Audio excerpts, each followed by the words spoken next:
Премиерот Мицковски бил шокиран од веста за запирање на истрагата за набавката на мазутот, па решил уште дента телефонски да разговара со државниот обвинител Савески за одлука на обвинителството за организиран криминал и корупција. По жалбата на ЕСМ, тој очекува случајот да биде повторно разгледан и анализиран. Текот на вчерашниот ден јас разговарав и со јавниот обвинител Ненад Савески на оваа тема.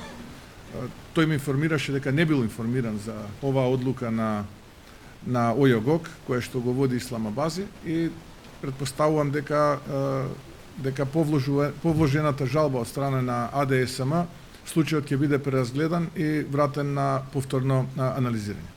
Затоа што ако тоа не се случи, тогаш обвинителството дефинитивно го губи својот кредибилитет. Од опозицијската СДСМ, изјавата на Мицковски кој каже дека разговарал со Савески за обвинителски одлуки е доказ за неговото влијание во правосудството.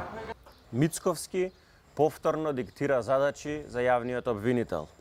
Имаме скандалозно признание на Мицковски дека разговарал со јавниот обвинител Ненад Савески од позиција на премиер и му дал насоки како да постапува обвинителството. Мицковски вели, цитирам: "Ако тоа не се случи, тогаш обвинителството дефинитивно го губи својот кредибилитет." Што е ова? Чиста наредба. Како што правиш од собраниска говорница, како што прави од телевизија, сега повторно нова наредба на Мицковски за јавниот обвинител кој самиот го избра и го постави. Вчера Савески изјави дека за запирање на постапката за случајот набавка на мазут бил запознат откако таа веќе била донесена, а предметот не бил рефериран во јавното обвинителство. Тој не најави дополнителни проверки во оваа фаза. Од ЕСМ велат дека нивниот правен тим веќе презема активности да поднесе соодветна жалба веднаш по официјалното примање на решението на ОЈОГОК. Ќе ги искористиме сите правни механизми кои ни стојат на располагање за заштита на интересите на компанијата.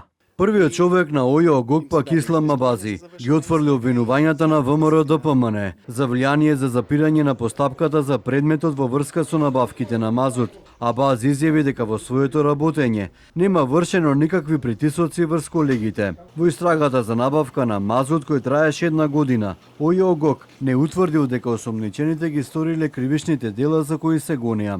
Станува збор за истрага што беше отворена против 13 лица, меѓу кои сопственикот на Пуцко Петрол Асмир Јаковски, газдите на компанијата РКЕ, Ереџан Сулковски и Радко Капушевски. Во истрагата исто така беше опфатен и поранешниот директор на ЕСМ Васко Ковачевски.